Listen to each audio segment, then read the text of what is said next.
Hello दोस्तों, स्वागत है मेरे यूट्यूब चैनल आईडी क्रिएशन में। दोस्तों आज हम पढ़ेंगे क्लास 10 साइंस का सेकेंड चैप्टर, जो कि क्या है, acid base and salt.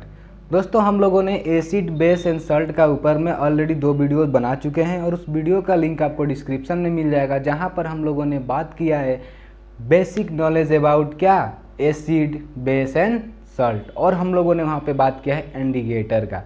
Indicator क्या होता है, व्हाट इज़ इंडिकेटर।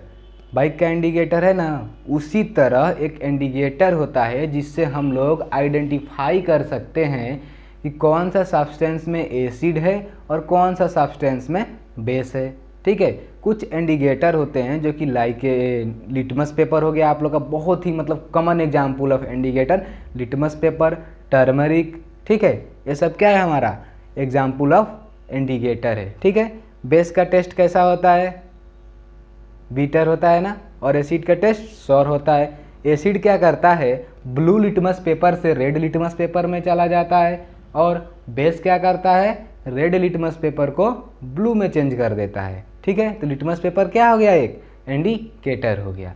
आज हम बात करने वाले हैं chemical property of acid and base. कुछ एसिड का केमिकल प्रॉपर्टी बात करेंगे और कुछ बेस का बात करेंगे। तो आइए ध्यान दीजिए, इधर देखिए एसिड। तो एसिड क्या होता है, देखिए एसिड हमारा एक होता है कॉन्सनट्रेटेड एसिड हो गया।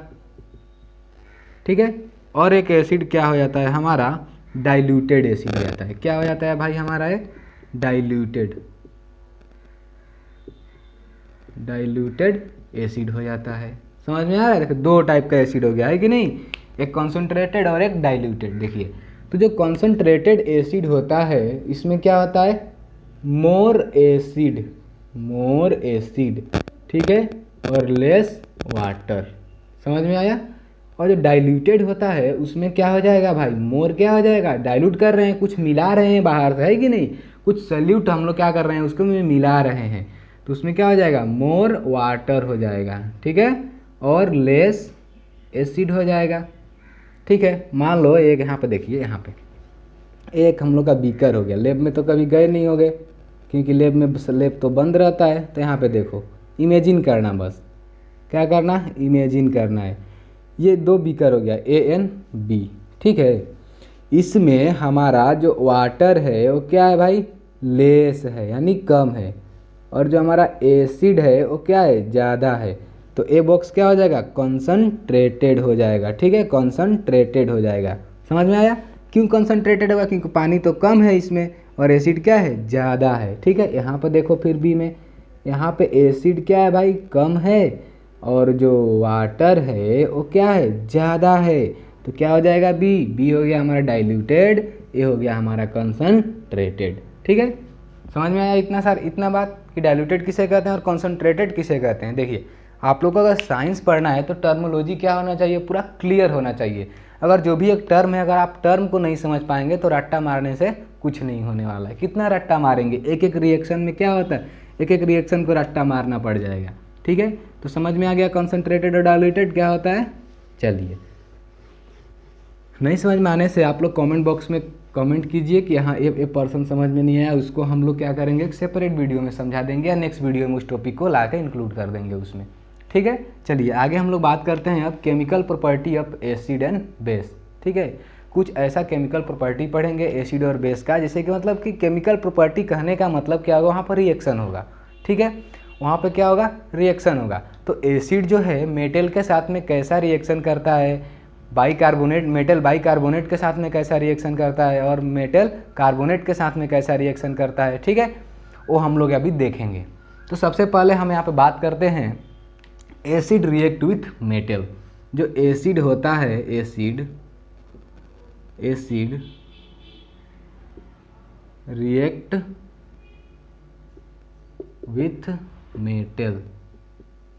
ठीक है, देखिए इस पॉइंट को आप लोग याद रखिए कि एसिड जब रिएक्ट विथ मेटल, क्योंकि डायरेक्ट एग्जाम में पूछ देगा आप लोगों से, कोई एसिड का नाम दे देगा और कोई मेटल का दे देगा और पूछ देगा कि जो उसका प्रोडक्ट है वो क्या बनेगा। ठीक है, तो जो भी मैं यहाँ पे अभी एग्जाम्पल दूंगा आपका NCERT से होगा और आप उसको क्या करेंगे, हमेशा मेमोराइज करते रहिएगा, याद कर लीजिएगा। ठीक है, तो यहाँ पे मैं लिख रहा हूँ एसिड, क्या लिखूँगा मैं सबसे पहले, यहाँ पे एसिड ही लिखूँगा। ठीक है, कि एसिड एसिड, ठीक है। देखिए एसिड एसिड किसके साथ रिएक्ट कर रहा है भाई, मेटल के साथ। क्या बना देगा बोलो, पता है किसी को? नहीं पता है, चलो हम बताते हैं। देखो एसिड मेटल के साथ में अगर रिएक्शन करेगा तो पहले बना देगा क्या भाई, सल्ट और हाइड्रोजन। पूरा लिख दूं, चलिए हाइड्रोजन। हाइड्रोजन को हम लोग सीधा ऐसे H लिख सकते हैं, है कि नहीं? गधा लोग नहीं है, हाइड्रोजन को हम लोग H2 लिखेंगे क्योंकि सिंगल लिख रहे हैं, ठीक है। समझ में आया? अब देखिए इससे जुड़ा कुछ एग्जाम्पल। ये तो हमारा बेसिक चीज़ हो गया ना। अगर एग्जाम में पूछ दे रहा है कि एसिड मेटल के साथ में रिएक्ट करके क्या बनाता है, तो आप लोग सिंपल लिख दीजिएगा, सॉल्ट और हाइड्रोजन गैस को रिलीज कर देता है, ठीक है। इतना तक क्लियर है कि एसिड मेटल के साथ में रिएक्ट करके सॉल्ट बनाता है और हाइड्रोजन गैस। अब सॉल्ट क्या होता है, देखिए सॉल्ट का हम लोग पढ़े थे कि वो आयोनाइजिंग प्रॉपर्टी होता है सॉल्ट का, ठीक है। जैसे कि सिंपल सॉल्ट हम लोग लिए थे NaCl, और NaCl ब्रेक होकर आयन में कन्वर्ट हो जा रहा था, कैटायन और एनायन, ठीक है। Anion negative charge, cation positive charge, सही है। देखिए हम लोगों ने क्या किया, यहाँ पे ले लिया HCl और एक मेटल ले लिया Zn। अब बोलिए क्या बनेगा ये, कुछ लग रहा है बनने लायक? देखिए बनेगा ये ZnCl2 प्लस क्या बन जाएगा, हाइड्रोजन गैस बन जाएगा। क्या ये रिएक्शन बैलेंस है, बताओ? पहला चैप्टर हम लोग पढ़े थे ना, बैलेंसिंग। इधर H कितना है, 1 है, और इधर में H कितना है भाई, 2 है, 2, और इधर Cl भी 2 है, इधर Cl 1 है। तो अगर मैं यहाँ पे 2 लिख दूँ, यहाँ पर तो नहीं लिख सकता 2, है कि नहीं? यहाँ पे अगर मैं लिख दूँ 2, तो क्या इक्वेशन बैलेंस हो जाएगा ना? बिल्कुल हो जाएगा। तो देखो ये हमारा हो गया पहला एग्जाम्पल। HCl जिंक के साथ में रिएक्शन कर रहा है, जिंक, Zn मीन्स होता है जिंक। तो यहाँ पे क्या बन रहा है, जिंक क्लोराइड बन रहा है, ठीक है। जिंक क्लोराइड बन रहा है और हाइड्रोजन गैस क्या हो रहा है, ऊपर चला जा रहा है, ठीक है। अब हम लोग यहाँ पे लेते हैं एक एसिड HNO3 लेते हैं। HNO3 क्या होता है, एक एसिड का नाम है, ठीक है। प्लस HNO3 लेते हैं और हम लोग क्या लेंगे वहाँ पे, फिर क्या लेंगे, यही मेटल लेंगे Zn। HNO3 लिया हम लोग, और क्या ले लिया हम लोगों ने, HNA3 और Zn, ठीक है। तो ये बनाएगा हमारा Zn ब्रैकेट में NO3 2 और क्या बन जाएगा, हाइड्रोजन गैस बन जाएगा, ठीक है। समझ में आ रहा है क्या बन जाएगा ये? देखिए कैसे, देखिए टूटता कैसे, देखिए H प्लस में टूटेगा, ठीक है। H प्लस, और ये क्या हो जाएगा आपका, नेगेटिव हो जाएगा। और मेटल आयन क्या होता है, पॉजिटिव होता है। तो पॉजिटिव क्या, ये नेगेटिव हो गया है, पॉजिटिव हो गया, और मेटल आयन क्या करेगा, ये पॉजिटिव हो जाएगा। तो क्या हो जाएगा, नेगेटिव और पॉजिटिव में अट्रैक्शन होता है ना, तो इसी पर अट्रैक्ट मार देगा, तो इसके साथ चला गया। देखिए समझ में आया? ये पॉजिटिव और ये नेगेटिव में टूटेगा। जब टूटेगा कहने का मतलब जब हम लोग रिएक्शन होगा तो ये ब्रेक होगा, ठीक है। तो ये क्या हो जाएगा, ये पॉजिटिव है जो कहाँ चला आएगा भाई, नेगेटिव के पास चला आएगा। क्योंकि आप लोगों को पता होगा कि क्या होता है, पॉजिटिव और नेगेटिव में क्या होता है, अट्रैक्शन होता है, और पॉजिटिव में रिपल्सन होता है। तो क्या करेगा, तो नेगेटिव पॉजिटिव है, कहाँ अटैक मारेगा, नेगेटिव पे अटैक मारेगा। समझ में आया इतना बात? ठीक है। और देखिए और एक एग्जाम्पल देख लीजिए आप लोग, H2SO4 को क्या बोलते हैं हम लोग, सल्फ्यूरिक एसिड बोलते हैं, ठीक है। किसके साथ रिएक्शन किया, जिंक के साथ में रिएक्शन किया, ठीक है। H2SO4 जिसको हम लोग बोलते हैं सल्फ्यूरिक एसिड, ठीक है, किसके साथ में रिएक्शन कर रहा है भाइयों, जिंक के साथ में रिएक्शन कर रहा है। तो क्या बनाएगा, ZnSO4 जिंक सल्फेट, और क्या बाहर निकाल देगा, H2O बाहर निकाल देगा। समझ में आया? ठीक है, इतना एग्जाम्पल काफ़ी है आई थिंक। चलिए, तो आप लोग को देखिए इतना रिएक्शन याद नहीं रखना है, लेकिन आप लोग ये बात जरूर याद रखना है कि एसिड जब अगर मेटल के साथ में रिएक्शन कर रहा है तो क्या बनाएगा, वो सॉल्ट बनाएगा और हाइड्रोजन बनाएगा। क्या बनाएगा, सॉल्ट और हाइड्रोजन बनाएगा। कब बनाएगा सॉल्ट और हाइड्रोजन, जब एसिड किसके साथ में रिएक्शन कर रहा हो, मेटल के साथ में रिएक्शन कर रहा हो। किसके साथ में, मेटल के साथ में, ठीक है। समझ में आया इतना बात, आया ना? देखिए और एक हम लोग इसके बाद एक टॉपिक पढ़ते हैं, इसको आप नोट कर लीजिए। इसके बाद हम लोग एक टॉपिक पढ़ते हैं पॉप साउंड। पॉप साउंड क्या होता है, सुनने का तो सब सुना होगा। जब आप लोग का स्कूल में पॉप साउंड का जो प्रैक्टिकल होता है, साउंड पॉप आए या ना आए वो अलग बात है, साउंड पॉप आए या ना आए वो अलग बात है। लेकिन सर क्या बोलते हैं, साउंड आ गया, साउंड आ गया। नहीं आने से क्या बोलते हैं कि शायद कहीं गड़बड़ रह गया था हम लोग का, इसीलिए नहीं आया, लेकिन पॉप साउंड आता है। तो कोई ज़रूरी नहीं है कि पॉप साउंड आपको पॉप ही सुनाई दे। अगर रिएक्शन हमारा 100% करेक्ट है तो ही सुनाई देगा, या तो साउंड कैसा भी थोड़ा सा निकल सकता है। ठीक है, तो हम लोग बात करते हैं क्या पॉप साउंड का, पॉप टेस्ट क्या बोलते हैं इसको, POP, पॉप और टेस्ट। तो देखिए पॉप टेस्ट एक्चुअल होता क्या है, पॉप टेस्ट एक्चुअल में होता क्या है। ठीक है, देखिए ये हमारा हो गया एक कैंडल, क्या हो गया हमारा एक कैंडल। ठीक है, कैंडल जल रहा है, हमने क्या किया, एक टेस्ट ट्यूब ले लिया है। लैब में तो, लैब का तो बात ही करना बेकार है कि नहीं, लैब तो जाने को मिलता ही नहीं है। ये हो गया हमारा टेस्ट ट्यूब, हम लोग इसमें भरे हैं क्या भाई, हाइड्रोजन गैस भरे हैं। ठीक है, ओह सॉरी H2 हो गया, हाइड्रोजन गैस भरे हैं। ये हमारा जो कैंडल है, कैंडल बुझा हुआ नहीं है। ठीक है, हाँ इसको मैं रेड मार्कर से जला दे रहा हूँ। ठीक है, कैंडल क्या कर रहा है भाई, बर्न हो रहा है। क्या हमारा एक कैंडल है और इसको बोलते हैं हम लोग टेस्ट ट्यूब बोलते हैं। ठीक है, इसमें कौन सा गैस भरा है भाई, हाइड्रोजन गैस भरा हुआ है। ठीक है जब हम लोग इस टेस्ट ट्यूब को यहाँ पे लाएंगे, जब हम लोग टेस्ट ट्यूब को यहाँ पर लाएंगे तब क्या होगा, तब हमें क्या मिलेगा, एक साउंड मिलेगा जिसको हम लोग क्या बोलते हैं, पॉप साउंड।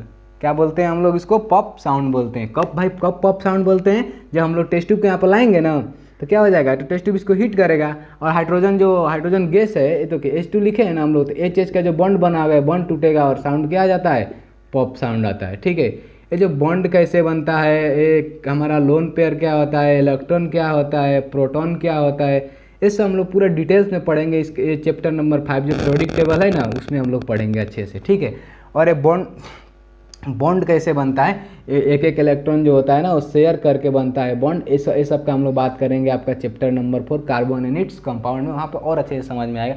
बस यहाँ पे इतना समझ लीजिए कि एक कैंडल होता है और कैंडल क्या होता है, जलता है और हम लोग टेस्ट ट्यूब में हाइड्रोजन गैस भर देते हैं। उस टेस्ट ट्यूब को हम लोग क्या करते हैं, यहाँ पे लेकर आते हैं और हीट करते हैं इसका ऐसे ऊपर में रख के, और जब हाइड्रोजन बॉन्ड टूटता है तो साउंड क्या आता है, पॉप साउंड आता है। बस यही चीज़ आप लोग को एग्जाम में लिख देना है। तो हम लोग क्या करते हैं भाई, एक कैंडल लेते हैं प्रैक्टिकल में और एक टेस्ट ट्यूब लेते हैं जिसमें क्या भरा होता है, हाइड्रोजन गैस भरा होता है, और जैसे जैसे वो टेस्ट ट्यूब हीट होगा और हाइड्रोजन बॉन्ड टूटेगा ना, तो क्या बन जाएगा वो हमारा,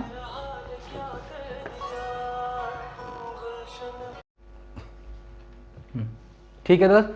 तो क्या होता है, हम लोग क्या करते हैं, एक कैंडल रहता है, एक टेस्ट ट्यूब रहता है, टेस्ट ट्यूब में हाइड्रोजन गैस रहता है, और उस टेस्ट ट्यूब को हम लोग क्या कहाँ लाते हैं, कैंडल का ऊपर। और जब हाइड्रोजन का जो बॉन्ड टूटता है, देखिए यहाँ पे H2 होगा ना हाइड्रोजन का, तो वही जो बॉन्ड टूटेगा, तो बॉन्ड टूटेगा, कोई टूटेगा तो साउंड तो करेगा ना, आपका हड्डी टूटता है तो साउंड करता है कि नहीं, लेकिन साउंड अलग होता है कि नहीं। तो जब हाइड्रोजन बॉन्ड टूटेगा तो कैसा साउंड आ जाएगा, पॉप साउंड आता है, उसी को हम लोग बोलते हैं पॉप टेस्ट। तो हम लोग को पता चल जाता है हाँ हाइड्रोजन का बॉन्ड टूटा है। अगर कोई पूछे कि हाइड्रोजन का बॉन्ड टूटा है तो साउंड कैसा आता है, तो पॉप साउंड ही आप लोग बोल सकते हो। चलिए इसको हम लोग क्या करते हैं, इसका डिफिनेशन लिख लेते हैं, क्योंकि एग्जाम में तो ऐसा बनाओगे तो आप लोग को मार्क्स मिलेगा नहीं मिलेगा। एग्जाम में इसकी समझना है और उसको अपने लैंग्वेज में लिख देना है पूरा अच्छे से एकदम। ठीक है, तो लिखो यहाँ पे, when a burning candle, when a burning candle is brought near a test tube, वही ना कर रहे थे हम लोग, near a test tube containing, test tube क्या कंटेन करता है भाई, hydrogen gas, test tube containing hydrogen gas. ठीक है, उसके बाद में क्या होगा, it's burn with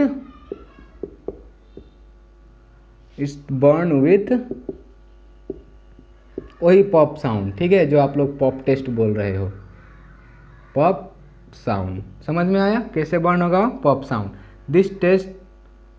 this test is conduct for examination preference of hydrogen gas. देखिए टेस्ट किसका प्रेजेंस में होता है, हाइड्रोजन गैस का प्रेजेंस में होता है। समझ में आया इतना सारा बात।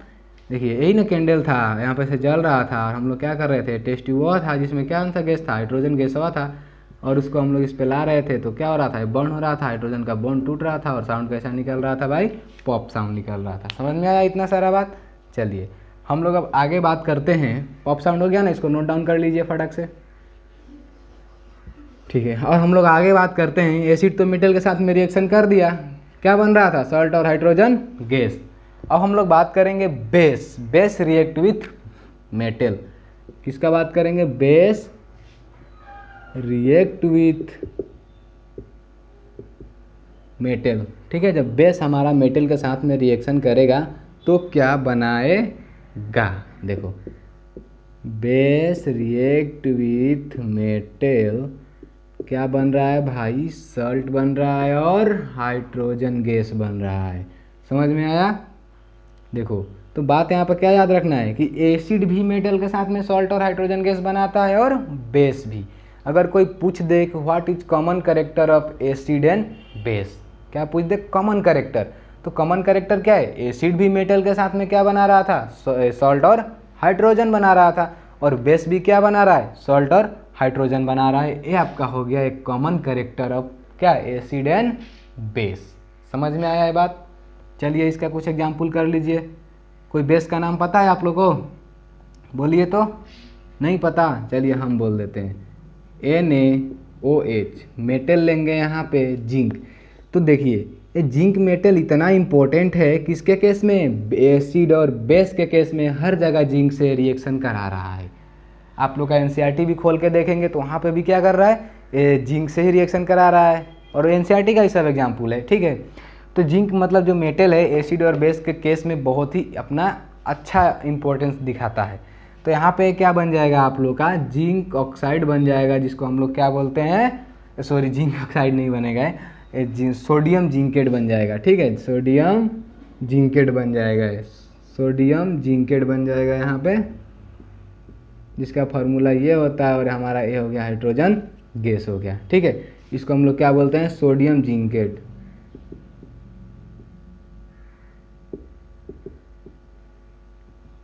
Sodium zincate. सोडियम जिंकेट का बहुत सारे यूजेज है जो कि आप लोग को जानना जरूरी नहीं है, और आप लोग को सिर्फ इतना याद रखना है कि जब भी देखिए ये एग्जाम्पल भी इम्पोर्टेंट है अपने आप में, एग्जाम्पल भी बहुत ही क्या है, इम्पोर्टेंट है, क्योंकि पूछ देगा कि सोडियम जिंकेट का फॉर्मेशन कैसे होता है, ठीक है, या सोडियम जिंकेट का फार्मूला क्या होता है, ये पूछा जा सकता है, नॉर्मल सी बात है। तो आप लोग क्या करेंगे, इसको अंडरलाइन कर लीजिएगा, क्योंकि सोडियम जिंकेट का फार्मूला आप लोगों से पूछा जा सकता है। तो आप लोग क्या बोलेंगे, Na2ZnO2, Na2Zn और O2। सिंपल बात है, देखो यहाँ से Na ले लेना है और यहाँ से Zn ले लेना है, और ये जो O है O2 यहाँ पे लग जाएगा। ठीक है, अब बोल रहेगा आप यहाँ पे तो एक ही O है, दो कैसे बन गया भाई, इसको बैलेंस करोगे आप तो आ जाएगा। ठीक है, बैलेंस करना पड़ेगा, यहाँ पे ज़रूरत नहीं है हम लोग को बैलेंस करने के लिए, इसीलिए नहीं किए हैं। ठीक है, तो आप लोग को थोड़ा भी कंफ्यूज नहीं होना है। सोडियम ऑक्साइड जिंक के प्रेजेंस में रिएक्शन करके क्या बनाता है, सोडियम जिंकेट। बोलो मेरे साथ तो, सोडियम हाइड्रोक्साइड क्या होता है, जिंक के साथ में रिएक्शन करके क्या बनाता है, सोडियम जिंकेट बनता है। सोडियम हाइड्रोक्साइड जिंक के साथ में रिएक्शन करके क्या बनाता है, सोडियम जिंकेट बनता है और हाइड्रोजन गैस बनता है। एसिड और बेस में कॉमन कैरेक्टरिस्टिक क्या है, तो एसिड भी मेटल के साथ में रिएक्शन करके क्या बनता है, सॉल्ट और हाइड्रोजन गैस बनता है। उसी तरह हमारा एसिड और बेस में भी क्या होता है, सॉल्ट और हाइड्रोजन गैस बनता है। एक कॉमन कैरेक्टर हो गया।